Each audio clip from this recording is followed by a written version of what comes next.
We have a lovely clear day yet again.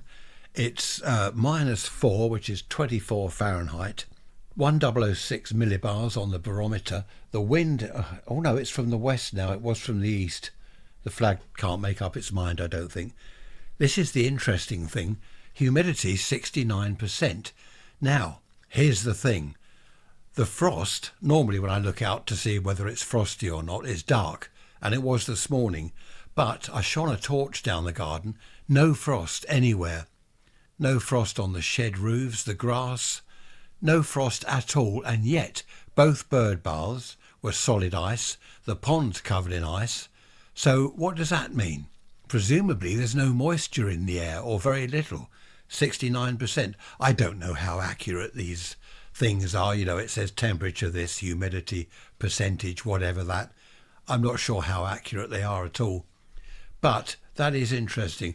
I think probably the first time ever that I've known it to be minus something and no frost. So that's highly interesting, isn't it? No, you're saying not really. Okay. Just before I go any further, I know some of you listen on YouTube. I put the podcast episodes on YouTube, and I've been asked by several people, could I make a playlist? Well, I've done that now on YouTube. Also, if you are listening on YouTube, you might not be aware that you can listen to the podcasts on Spotify, Apple Podcasts, is it? Podbean, look that up. Just put in Ray's Rants and it should come up. So you don't have to be stuck with YouTube if you don't want to. I know several of you have said, I can't find a list on YouTube. Well, just go to the Podbean, Spotify, Apple site, something like that, and you'll find them all. Right, let's move on now. Granddads and transport. My granddad, back in the 50s, he had a bicycle. I was going to say that was his main form of transport. That was his only form of transport. He kept this bicycle in his garage, and he had lights all over it. Do you remember the mods and rockers? Do you remember the mods on their scooters? They had spotlights all over the front of the thing and mirrors everywhere. Well, his bicycle was like that. He had a load of red lights on the back. Looked like a Christmas tree. I dared to say that to him one day. Looks like a Christmas tree. That's safety, he said. It's for safety. On the front, a load of lights. They all worked properly. All had batteries in them. He must have had 5 or 6 on the front and on the back. And I also dared to say to him, but you don't go out at night. You don't go out in the dark. No, but you never know. One day I might have to. So I'm prepared. I don't know, perhaps he'd been a Boy Scout or something. He was somewhat eccentric. You probably gathered that by now. Of course, very few people had cars back then. He had a car. Apparently, he'd had a Rover. I don't know what model, but that would have been back in the 30s, the 1930s. He had a Rover. Now, this was the 50s when he'd gone over to a bicycle. And of course, if he wanted to go further, like into town, then he'd get on the bus. Buses were really well used back then, of course. Back in the 50s, 40s, 30s, well, 20s, I suppose. There's an old bus at Amberley Museum, a very ancient, I think it's a 1910 or whatever it is, a bus. Is it a trammo car, they call it? And it's still working at Amberley Museum. I've been on it. It's great fun, a trammo car. And Trisha's grandma, was it her great-grandma, she remembered taking that very bus that is now at Amberley along the seafront here at Worthing. She actually remembers using that trammo car. I remember as a child in the 50s, the milkman, his cart was pulled by a horse. We had a rag and bone man. Do you remember the rag and bone man? They used to shout, "Rabbo!" and you'd take out junk and chuck it on his cart. His cart was horse-drawn, and I remember the coal being delivered with a horse-drawn cart. I'm showing my age now, aren't I? How old am I? Are you thinking, how old is he? 100 and what? No, seriously, this was the 50s. Because I had a ride on the milkman's cart. He took me up the hill and back. He was delivering the milk and I sat up there and he let me hold the reins of the horse. And I was wobbling the reins. Come on, gee up, oh, and all this stuff. Great fun. And I was, how old was I? I must have been less than 5 because we moved away from that area when I was 5. Halfway up our road, well, and further, there's what they call a turning circle. Now, our road ended many moons ago where the turning circle is. You can see the change of houses. It's now open as one road. But the road ended there, and this big circle, what it was, the road just went into a big circle. And what that was for horses and carts to turn round. They couldn't reverse. You can't reverse a horse and cart. So what they did, they went to the turning circle, went all the way around the circumference of it, and then came back the other way. When they extended the road, there's another turning circle, a bigger one. Not quite sure what that was about. And then they extended the road again to meet the other road. So it's a straight through road now. All this was nursery land before any of the houses were built. It's really interesting looking back at the history of your local area. I often do that, find things online that are really interesting. Of course, before cars, there were bicycles. I mean, horses go back hundreds of years, obviously, probably thousands of years. But there were bicycles. Who remembers a time, none of you I'm sure, when there were more bicycles on the road than there were cars? Now that is a long time ago. When was the bicycle invented? Probably 18 something or other, way before cars were on the roads. And now we have far too many cars on the roads. It's absolutely gridlocked. Even round here in our little sleepy town, well, it's not a sleepy town, Worthing is quite large actually, but even round here, the side roads, it's like a massive car park in the daytime as well. What used to happen many moons ago, people that did have cars, they go off to work. So you'd see empty streets. There were no cars parked anywhere, or very few. People that had driveways, no cars. In the evenings, people would come home from work and park their cars, of course. Whereas now, all the side roads are solid with cars, day, night, weekend, doesn't matter when. I love these old black and white films from the 50s, 60s, 70s, where you see the M1 motorway. The M1 motorway has now opened, and there's film of the motorway, and there's a handful of cars on the M1, whereas now, what is it, 4 or 5 lanes, gridlocked, all mooching along at 10 miles an hour, 15 miles an hour if you're lucky. When we went to Milton Keynes and back to look at Bletchley Park, the museum, we had to go on the M1 for some of the journey. Nightmare. We just all came to a halt and we're looking around. What's going on? Just cars, a sea of cars everywhere. Then it started moving. We all moved forward a little bit. Then we stop again. Then for some unknown reason, everyone starts bombing off again at 70 miles an hour. Only for a little way and then, oh, that's it, hang on, we're all stopping again. It's strange, isn't it? Going back to horses, I remember my grandfather and other people, the horse and cart with the milk or the coal would go down the street, and people are running out into the road with buckets and spades collecting up the horse manure for their roses and what other plants use it, I don't know. And they're all cleaning up the road. I suppose it was a good thing, really. It kept the road clear of horse manure. And do you also remember the horses would have a nose bag? And this nose bag, it was a bag that they had their nose in. And there was food in there, hay or whatever it was. So they could have a bite to eat whenever they felt like it. And they'd have blinkers on each side of their eyes so they weren't distracted by other horses or cars, whatever might be going by. But I do remember these nose bags. They'd put their head down to rest the bag on the road so they could then put their mouth in further to reach the food and eat it. Then when they brought their head back up again, they couldn't reach the food, if you see what I mean. I've just had a ding. What's that? Shall I tell you what the ding is? Nothing important. Well, forget that. Of course, horses weren't only used for pulling carts and things around the place.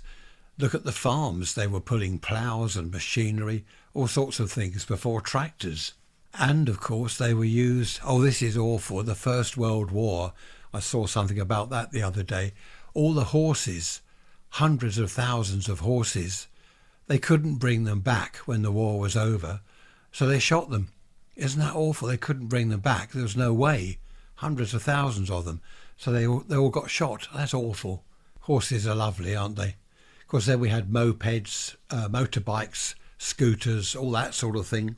And do you remember the ordinary bicycles that had a petrol engine fitted inside the back wheel? My father had one of those. The piston was apparently the size of a cotton reel. Do you remember the old cotton reels? Do we still have those?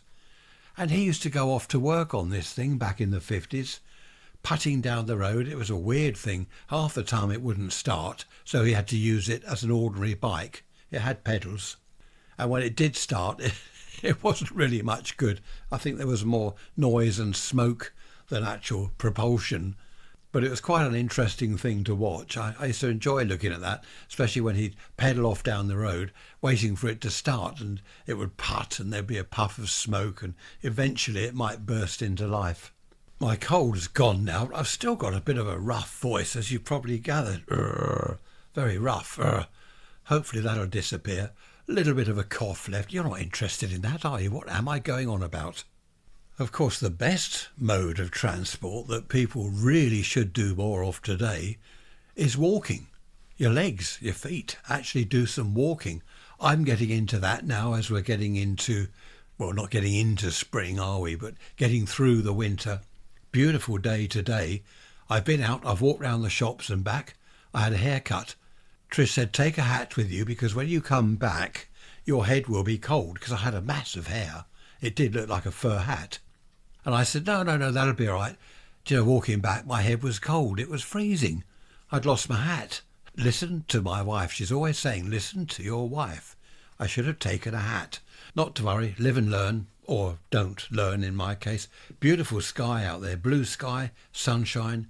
-6 this morning at 6 o'clock, -6 degrees centigrade. My first car, a 1954 Hillman Minx, didn't have a heater. Cars didn't have heaters back then. It was an optional extra. So I had to get a heater from the scrapyard, get some hose pipe and all that business and fit it myself. Wire up the electric fan. And some of the cars, to turn the heater on and off, it wasn't a control on the dashboard as it is these days. You had to open the bonnet, the hood, and there's a tap under there, a water tap. You had to turn the tap on so water flowed through the heater, which was in the car. Through a little radiator it flowed through that, which was in the car under the dashboard, and then there'd be a fan behind it to blow the warm air. There was no windscreen demisting, none of that stuff. And as I say, most cars didn't come with a heater or a radio. They were optional extras for a long, long time before they became standard. Back in those days, of course, families didn't travel very far. You didn't go far. Most families didn't have a car. So if they did want to travel anywhere, it would be by bus. Or if they were going on a holiday, say to Bognor, Butlins, Billy Butlins. Bognor, oh dear, we're going there. Don't mention the B word. But people would get the train. They get the train to Bognor station and then buses laid on to take them down to the seafront where Butlins holiday camp is. I nearly said was. I wish it was. Is. People just didn't travel far in those days. The dad went to work, the mum did the shopping and whatever. The kids went to school. They walked, of course, or got a bus if it was that far, or a bicycle. Back in the 50s, people didn't go up to London. Well, those commuted, yes, those that worked in London, of course. But you didn't have families going up to London for a day out, or very rarely, if at all. So it was bicycle or walking locally, reasonably locally anyway, a few miles. A bus if it's further, then the train if it's even further than that. Of course, as people started to get cars, they did start going further afield. I remember when our family got their first car, we started going out for picnics in the woods, quite a distance away, 10, 15 miles away, whereas before we would walk. We'd either walk to the beach, which was a mile away, or the closest woods, which was probably, I don't know, well, back then, in fact, we had woods all round us then, so that was only probably a few hundred yards. But to the really nice woods, you can look this up on the map, Thacombe, Greatham, Fittleworth, all that area is fantastic. It's like forest, sort of foresty, but not quite. And the ground is all sand. I don't know why it's sand. Have a look it up on something or other. I don't know, look it up on Google. Why is there sand all over the forest floor and in the woods up in those areas? Look it up on Google. I'll do that myself later, if I remember, which is highly unlikely. Trish just answered the landline phone. I was down there with her in the lounge. And this woman said, "Hi, are you having a nice day?" And Trisha said, "It's Friday."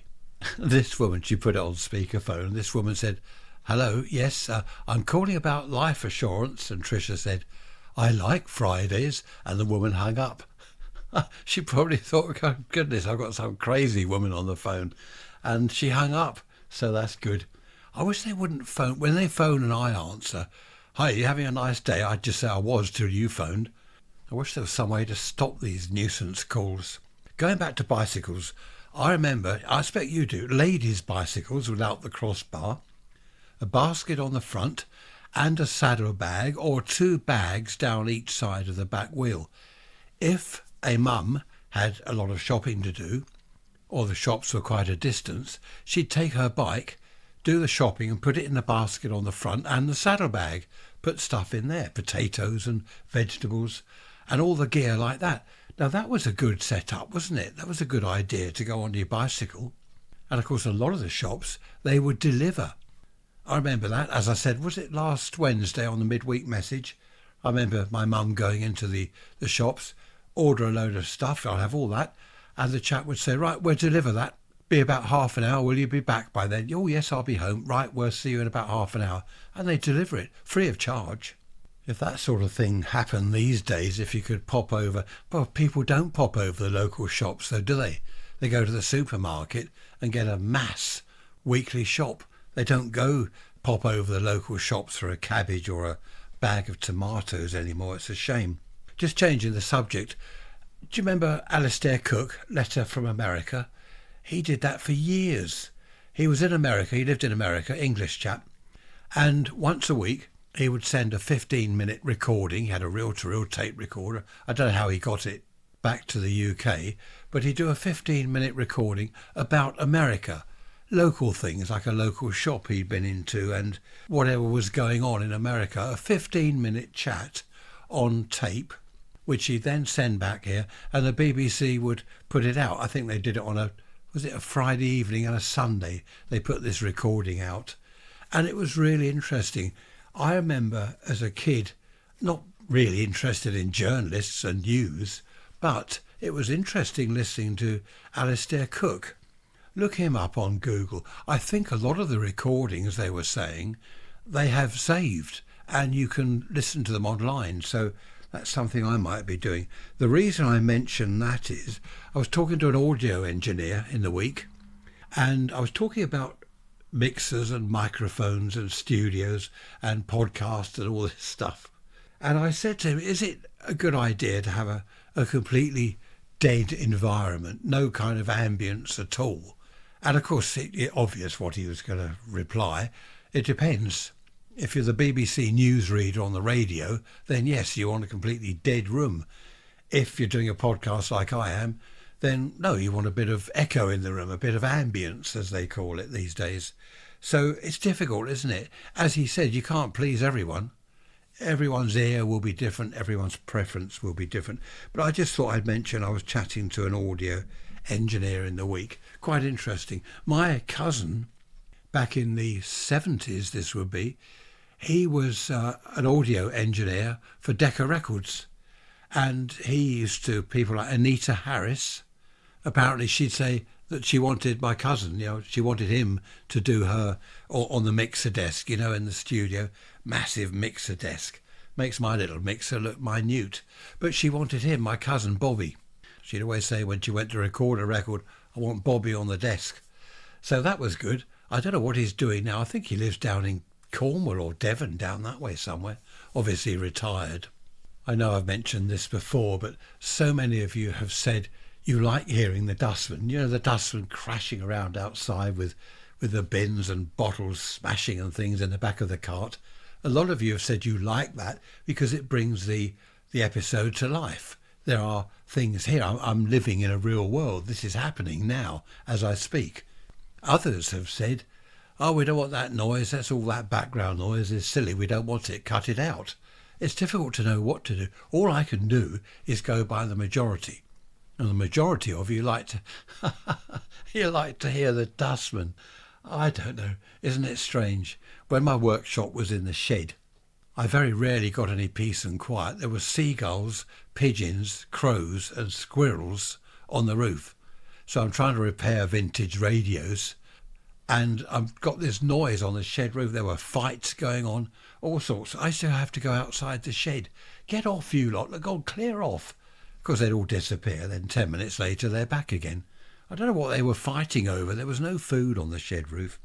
But it would have been impossible to record podcast episodes in the shed, but with all that going on, and of course then someone would start mowing the lawn with a motor mower or electric mower, all sorts of things going on. So I'm far better in here in my my high-tech studio, which it isn't. Actually, I've just remembered some of the early podcast episodes were recorded in my workshop, which was the shed. And I remember, do you remember vaguely, those that have been with me forever, my sort of signature tune or whatever was seagulls. I was continually plagued by seagulls screeching overhead or on the roof. And I remember saying, that'll have to be my signature tune, screaming seagulls. So I did record the episodes out there. That's a long time ago, isn't it? I mentioned pubs last Wednesday, the midweek message, and how they used to be and how now they're just restaurants. I do miss the pubs. So many of you have emailed me. We miss the pubs. We miss the good old British traditional pub where people would sit on a bar stool at the bar. That could be annoying on a Friday night. You've got a row of people sitting at the bar, so you can't buy your drinks. You'd have to sort of lean over their shoulders, pass your glass over. And of course, they got beer slopped on them. I remember that, taking a pint of beer from the barmaid and it's slopping over someone's shoulder. Well, they shouldn't sit there, should they? In the end, they took bar stools away. Or some pubs started off by having a serving area. Don't sit or hang around here. Clear off, get your beer and clear off. The notice didn't say that exactly. But there were serving areas, and then they got rid of bar stools altogether because so many people sitting at the bar, you couldn't get there. And on a Friday night, Saturday night, it was 6 deep at the bar, 6 deep in people. So you're waiting for a beer, you want to get served, you're kind of waving a glass in the air. There's a row of people on bar stools at the bar, and then 6 deep of people trying to get to the bar to get served. That's why it was so handy to be a regular at your local pub. The barman or the bar lady would see you at the back waving your glass, and she'd just point to the hatch at the end of the bar, just round the corner, where there weren't people standing, because that's where the staff came in and out collecting glasses. So you go around there, they get you beer. Whether you're in the queue or not, doesn't matter. You're a regular, you're a local, they get your beer. But I do remember bar stools. I used to like sitting on a bar stool at the bar, but then I changed. As they started getting rid of the bar stools, I preferred to stand at the bar. We did that. Can you imagine getting to the pub at 6 in the evening and standing there till 11 at night drinking?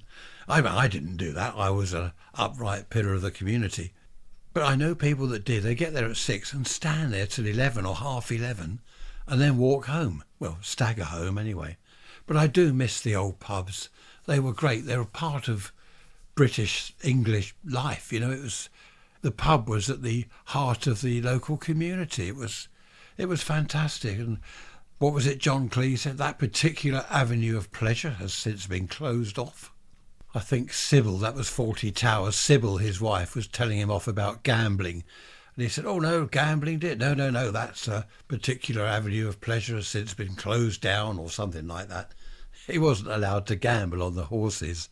I remember several people going to the pub on the bike. You know, they get their bicycle out and chain it up round the back of the pub in the car park and then cycle home somewhere. I think it's illegal to cycle when you're drunk in charge of a bicycle or something. I think you can be done, but obviously you haven't got a licence to lose points on, or you can't be banned from driving. Can you be banned from riding your bike? I don't know. The best thing, of course, if you're going to the pub is to walk there and walk back. Bit of fresh air as well after a session. Happy days. Going back to transport, school buses were never a thing here. I don't think we ever had school buses, certainly not where I lived anyway. In America, of course, you've got those big yellow school buses, haven't you? Pick up all the kids from various places and then drop them all off later. We just use ordinary public buses.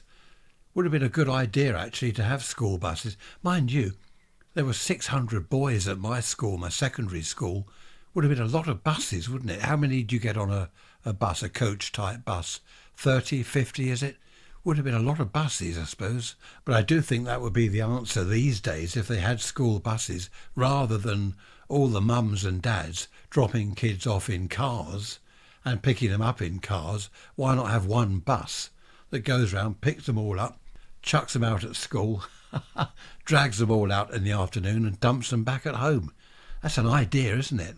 Probably find that's against the European Court of Human Rights or whatever they call themselves. Not allowed to do that. Do-gooders would stop that. No, can't have kids on buses. No, against the law.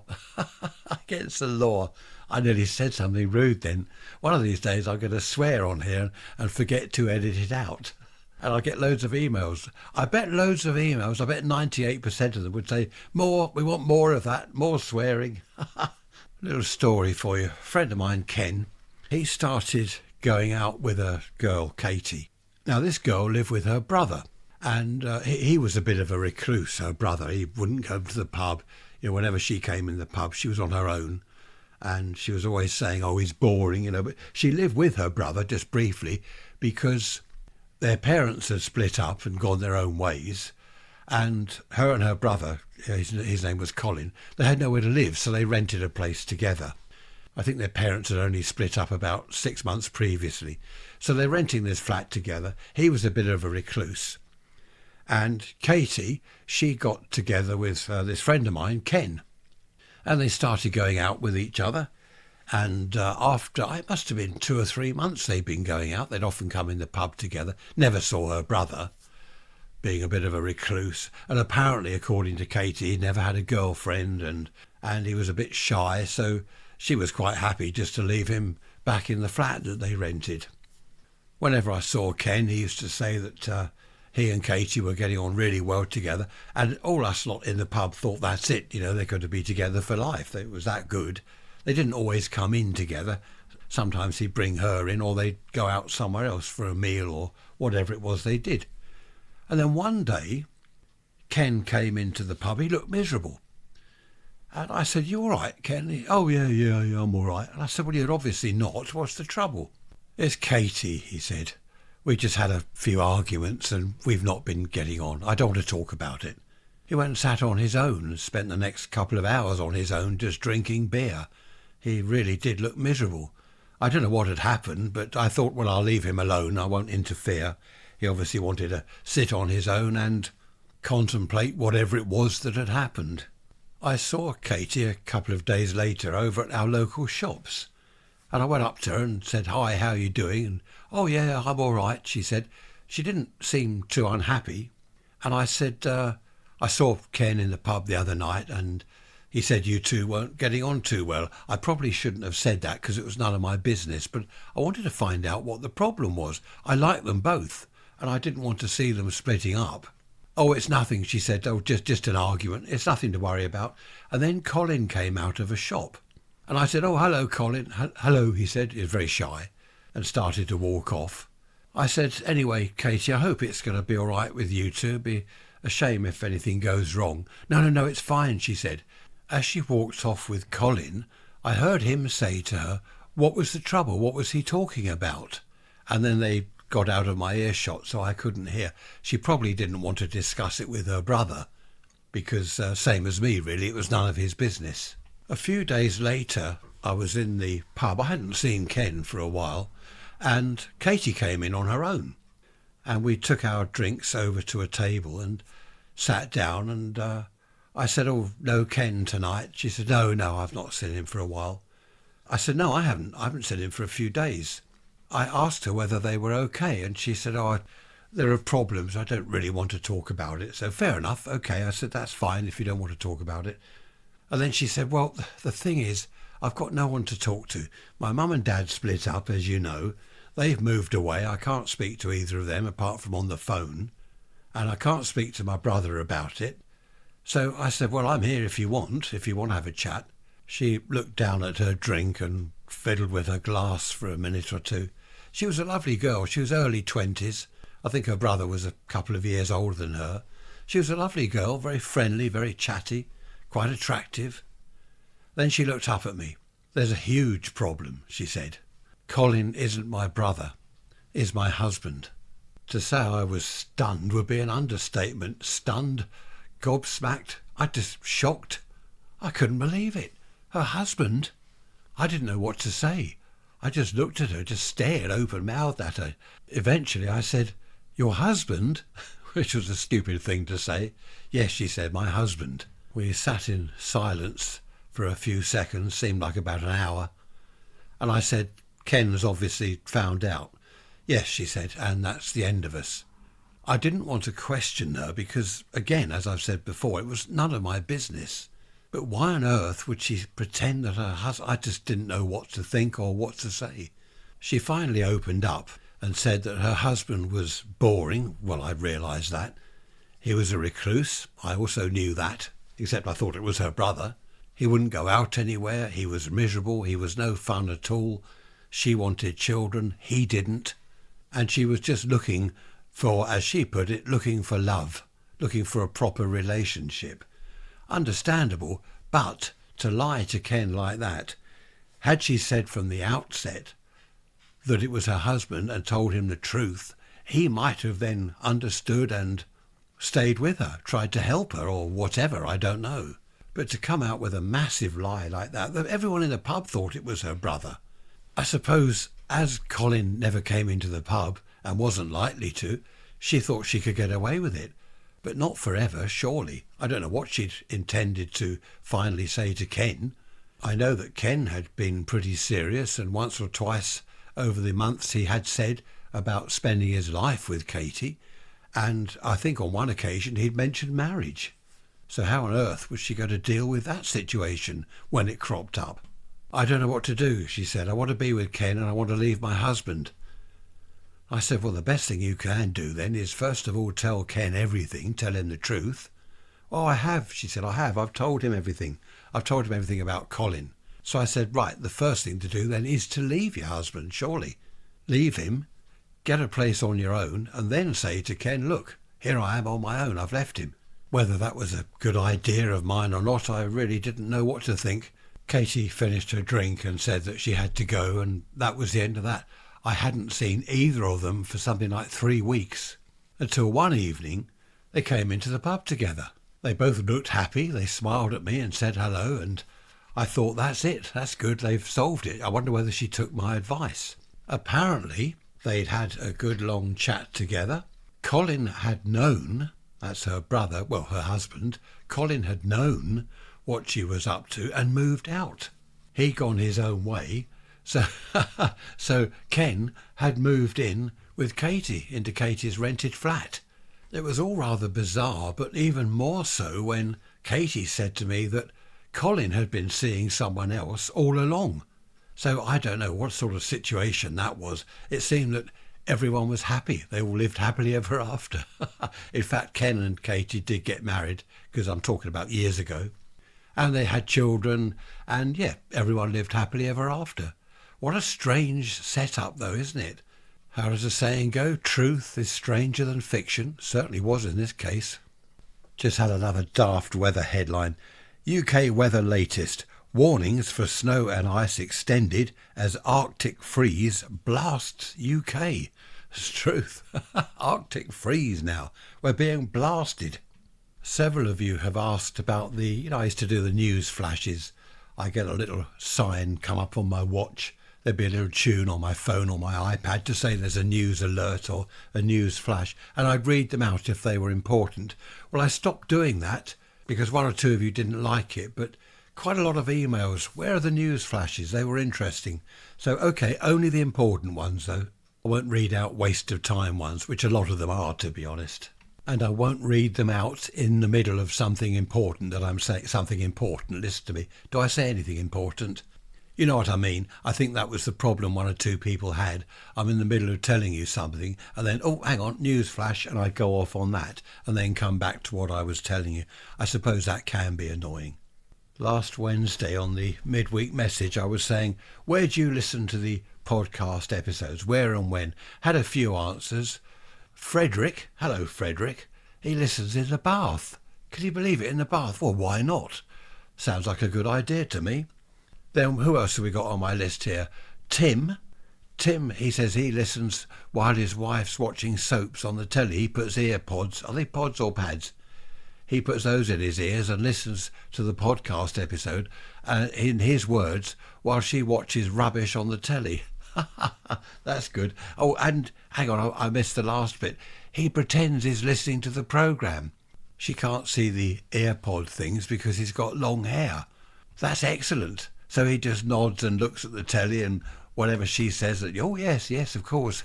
I can just imagine that. And it's listening to me. That's dreadful. Simone listens while she's cooking. She likes cooking, and she has the podcast episode on while she's doing that, which is, hello, Simone, if you're listening. Oh, this is good. I've got a few more on my list. William, he listens in the summer. He says he listens in the garden, in a deck chair in the garden with a beer. Oh, with a beer. Oh, roll on, summer. It won't be long now, will it? It can't be too long now. I'm really fed up with this cold weather. I've heard from Susan. Hello, Susan. You say that you wish the midweek messages were longer, because I said something about, what was it, last Wednesday, hope you're not bored or something. And she says, not bored at all, wishes the midweek messages were longer. They would be. It's a bit difficult to know what to do, isn't it? I have thought, because someone suggested a year or so ago, why don't you do a podcast episode every day? Well, I do have other things to do. This is the problem. I'd love to sit here every day and chat to you for an hour or two. I think you really would find that boring, to be honest, but I do have other things to do. I have to feed the squirrels and mow the lawn and sit in the garden in a deck chair in the summer with a beer. I've got that image in my mind now. Great to hear from you, Susan. Thanks. Oh, here we go. Here's an alert. What's that one all about? Nothing important. I won't let that interrupt the flow. Ray, you mentioned talking pictures. You're watching a thing about Blackpool in the old days. I like talking pictures. In fact, February the 5th, I believe at 6:30 on the Talking Pictures channel, they are doing the Jack Hargreaves episode 1 of Out of Town, with Jack Hargreaves sitting in his shed. Well, half a shed in the corner of the studio, of course. They were really brilliant, the Out of Town. Who remembers those? Out of Town with Jack Hargreaves. He's out in the countryside doing fishing and all sorts of countryside things with horses and everything. Fantastic. So I'm looking forward to that. 5th of February, 6:30, that's UK time. And, well, it would be UK time because you can't watch it in America. Can you get our programmes in America? Some of them, like the talking TV thing. We watch Scotland Yard on that as well. That's a good one. That's a good one to look out for. Anyway, enough of that. Let's move on. Several of you have mentioned Granddad stories. Where are we? James said his granddad had a motorbike, and his granddad was really old, and he'd insist on riding this motorbike around. And one day he was coming into the driveway, and he had wooden gates on the front of it. This is in the 50s, he's saying. And he drove straight through the wooden gates into the bushes, and that was it. James's grandma then said, that's it, get rid of that motorbike, you're not doing that anymore. Malcolm says that his granddad didn't do much in the way of cycling or anything, but his grandmother had a moped. Do you remember the mopeds? A friend of mine still got one, actually. She used to go around on a moped with her crash helmet. So that's a good form of transport, the moped. They don't go too fast, they're cheap to run. But his granddad, he wouldn't do it. It was all down to his grandma on the moped. Excellent, thanks for that. Remember I was asking about nosy neighbours. Do you have nosy neighbours? Only had one reply to that, so far anyway, and that was from Helen. She says her neighbours, they've put a camera up in a tree facing her garden. She's no idea why. The neighbours are quite friendly. It's just that they put this camera up there and she's not sure why. She doesn't like to ask. Well, I'd ask if I were you, Helen. It's probably something innocent. They probably aimed it at a bird or something where birds gather. I don't know. I'm sure they're not looking at you, Helen. If they are, you'll have to give them something to look at. Now, I better not go into that. A friend of mine, I'll give you the idea. A friend of mine was a bit worried because his neighbours were funny. They didn't get on with him and he didn't get on with them. And they put a camera up looking into his garden. And in the summer, suffice to say, he enjoyed sunbathing naked. I'll leave that What is it they say on Twitter? I'll leave that there. Do you remember the Boy Scouts back in the good old days? They had Bob a Job Week, and they go around in their uniform, so you knew they were genuine. So you knew that people like me, just going around in jeans and T-shirts saying, I'll do a Bob a Job, I'm a scout, and I'm not at all. Would I? Stone the crows. But the scouts would go round, usually in pairs, knock on a door, Bob a Job Week. A bob was a shilling, which was 12 old pennies. What's a shilling? 5 new pence. New pence. Listen, it's been out for 100 years. 5p these days. I wish they'd called them cents. I wish we'd had pounds and cents, like the Americans have dollars and cents. It would have made more sense. Excuse the pun. I mustn't laugh at my own. Anyway, so what they used to do was knock on a door, and a housewife, because I could say that, you see, because back then there were housewives. You could call ladies at home housewives. Do it these days. And what was that? As I said earlier, the European Court of whatever will come and arrest you. You can't call her a housewife. It's against the law. Anyway, moving on. So the lady would say, oh yes, I could do with the windows cleaning at the front. And she'd give them a bucket of water and a cloth or whatever. And they do the windows for a bob, a shilling. And they clean a car, if there was a car, whatever they wanted doing. Someone might have a bicycle with a puncture. Could you do the puncture for me? There's the puncture outfit. And they would do that. It was a good idea. I don't know whether that would work these days. Well, they wouldn't want a shilling. It would be 50 quid a job, wouldn't it? Knock on the door. Hello, it's 50 quid a job week. Want your windows cleaning? Well, I'm not paying 50 quid. Well, you can off then. Very different times, aren't they, today? It's a shame. Anyway, I mustn't go all nostalgic. Let's move on. Another email here from Ray. There was a warehouse with a load of land round it. The land backed onto a row of houses. So the people in the houses thought, oh, what we'd do, we're Nixon warehouse land. So they moved their fences and they put sheds and greenhouses and all sorts there, which was fine until the owner of the warehouse decided to sell up the warehouse and the land. You know what I'm going to say, don't you? The people had to move their sheds and greenhouses and whatever back into their proper part of the garden and move the fences back. I don't know why people do it. I know a chap. He bought his council house that he was in. He bought it, and next to the council house was a bit of grass land, like on the corner of the street. And he thought, well, I'll have that. So he built a garage on it and put a fence all round. What happened? The council made him pull it down, take the fence down, and they took their land back. You can't just do that. You can't steal land. As Ray says, you wouldn't go and steal a loaf of bread from a shop. Well, most people wouldn't. So you can't steal land. Talking of stealing things, just a quick story for you. Years ago, I used to go to this little pub, quite a nice little pub, and got to know the landlord quite well. One or two of us did. And the landlord was saying to us one day, out of earshot of other people in the pub, he said, I'm losing beer. I'm losing 15 to 20 pints a week of lager. And we're saying, well, where's it going? What do you mean losing it? And he said, I've worked it all out. The draymen drop off the barrels. I know how many barrels are coming in. They take the empties. I've watched them take the empties. Same amount of empties as the barrels coming in. I can't work out what's going on, but I'm definitely losing 15 to 20 pints of lager a week. And we were saying, well, we haven't seen any of the staff giving free pints to any of their friends or anything like that. Where's it going? Someone suggested the beer lines, the pipes might be leaking. No, he said, no, I've checked all the pipes. Everything's fine, no leaks anywhere. Can't work it out. Now, the empty barrels were put out of the back of the pub where the car park was. And he started going out there, checking them. Right, there's the empties. There's 6 empties there. The drayman came, they took the 6 empties, and all this. He checked everything and double-checked and quadruple-checked. But there was still, according to his figures, he was still down 15 to 20 pints of lager a week. It was a brewery-owned pub, and he didn't want to get into trouble with the brewery. He didn't want them accusing him of being on the fiddle.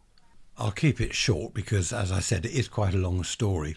He noticed one morning, he was checking the empties. One of them wasn't empty. This is out the back of the pub near the car park. One of them was about a quarter full. He could tell just by lifting it up.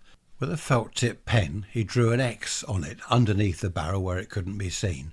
A couple of days later, it disappeared. but there were the same amount of empties there, but the one with the X had gone. Some days later, the barrel with the X came back, but it was empty, so someone was obviously nicking a quarter of a barrel. They were changing the lager barrel before it was empty, putting it out the back, taking it away, putting an empty in its place, blah, blah, blah. He found out who it was. He started spying, and it was one of the barmen. What he was doing was changing the barrel when it was only a quarter full, put it out the back, put it in the boot of his car, and take an empty out of the boot of his car to put back. And he converted his shed at home into a pub. I mean, it's not funny. He was a thief. Talking of stealing things like land, this was beer. 15 to 20 pints, if not more, sometimes, he reckoned, that was going missing. In the pub, now you need gas, you need the CO2 gas, don't you? You need a tap. The pub had been refurbished about a year before, and he'd taken bits and pieces that were going to be chucked out. He nicked a gas cylinder somehow.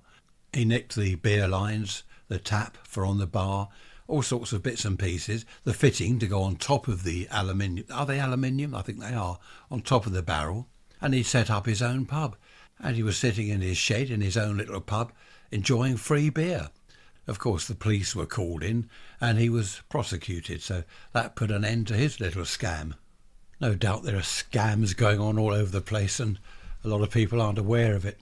Just going back to transport again, I know more than one or two people that won't use their feet. They won't walk. They won't use their legs. Even if they want to pop down to the local shop, they take the car. And of course that's no good for the environment, is it? Because you're polluting the air.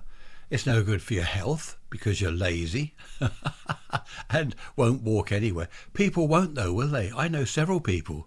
They just won't walk anywhere. It's ridiculous, isn't it? I try to walk as much as I can. Wherever it is we're going, within reason obviously, I will walk. I won't walk in the lashing rain. I know there are people that say, oh, put on your wet weather gear, you'll be fine. No, I don't want to do that.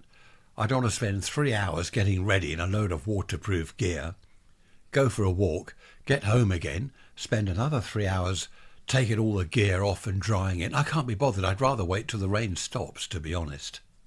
Having said that, there is something rather nice about a walk in the forest in the rain. I don't mean torrential, lashing rain. I mean just ordinary rain coming down from the leaves. It's lovely in the forest. The trouble is you've got to get to the forest, and there aren't any forests or woods or anything near me anymore. There used to be lots, but they're all now concrete. We don't have woods, we have concrete jungles, as they're known as these days. Concrete everywhere. And of course everywhere floods. Wonderful. What a brilliant idea. Let's build on the floodplain.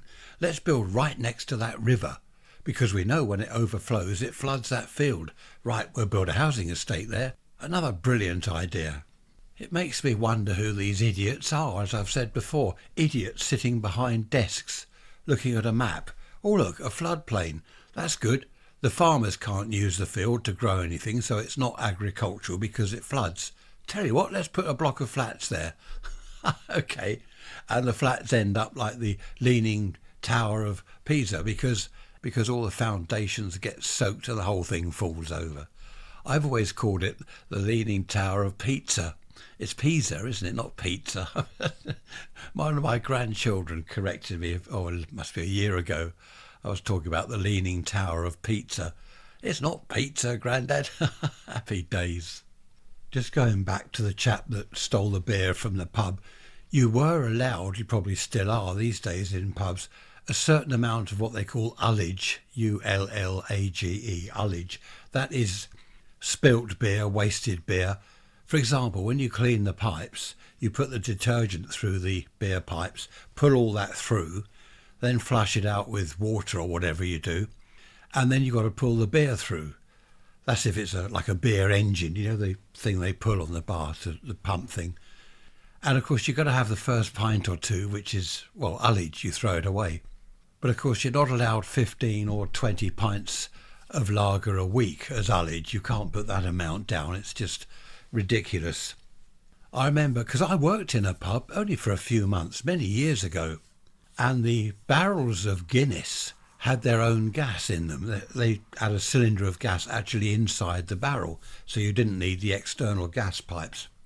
And I remember this chap one evening, I wasn't working that night. I was the customer side of the bar. I just popped in to see what was I doing? Probably pick up my wages or something, because I didn't go into the pub as a customer. I just worked there. Actually, it wasn't a few months, or perhaps it was a couple of months. I didn't like it. One of the customers, he said, I'll change the Guinness, because the chap was busy, the landlord was busy. And he mucked it up. He came back out of the cellar, and the landlord said, oh, thanks for that. And he's trying to get the Guinness. There is no Guinness. It's not coming through. Anyway, he hadn't put the thing on the Guinness barrel properly.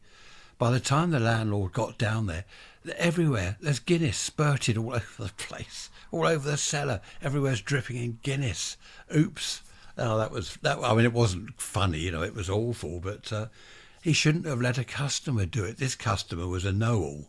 Oh, I can do that. I know how to change barrels. I can do this. He was one of these people that knew everything about everything, You must have met the type. I know one. I better not mention any names. A friend of mine said to me the other day, you ought to join the bowls club. Bowls, bowling, out on the green, on the grass. I said, that's for old men. He said, you are an old man. I thought, that's nice. That's nice, isn't it? I'm not that old. Actually, I have often thought about bowls, but I think it's indoor bowling. There's one near us. Actually, it's just round the corner between here and our club. But I think it's indoor bowling. I don't know, though. The trouble is, now here's the thing. With clubs, societies, affiliations, get-togethers, all this business, there's always one group, that group don't speak to that lot. He doesn't speak to them. They don't like him. They argue about this. They want honestly, all clubs, whatever you want to call them, associations and stuff, it always ends up the same. Little niche groups, they don't speak to them and they don't speak to that lot. I really can't be bothered with it. I wouldn't mind having to go at bowls, but I don't want to be dragged into all that. It's not the politics of it, really. It's, pathetic school children-like behaviour, isn't it, really? Our club up the road that we go to, it's not that sort of club. It's just a club. It's like a pub, basically. It's just a pub, and we sit there and one or two people we know we chat to, but there's not that atmosphere where they speak to that lot and they don't speak to that lot. None of that business. Talking of school children, not children, teachers, Susan in Germany. How are you? I haven't heard from you for a while. I hope you're all okay over there. Quite a few people that I haven't heard of for a long time. But this happens, doesn't it? I get emails from people and then they get busy with other things. In fact, it's a good job that everyone doesn't email me all the time, because I would be getting several hundred emails and I wouldn't be able to answer them all. Well, that's 50 minutes, coming up to 50 minutes worth of not boring, according to some people, which is good. Banter and chatter and whatever. Going back to Alistair Cook, I was talking about earlier, Letter from America. I wouldn't have minded, perhaps in the earlier days, of doing something like that. Letter from England that they put on in America. That would be good. I think that would be quite enjoyable, actually. 15 minutes a week, as I said, he'd get his tape recorder, and I don't know how he sent the tapes over to England. I wonder what he did there, because they were proper recordings of him. It wasn't like over the telephone or someone else reading it. It was Alistair Cook's voice every week.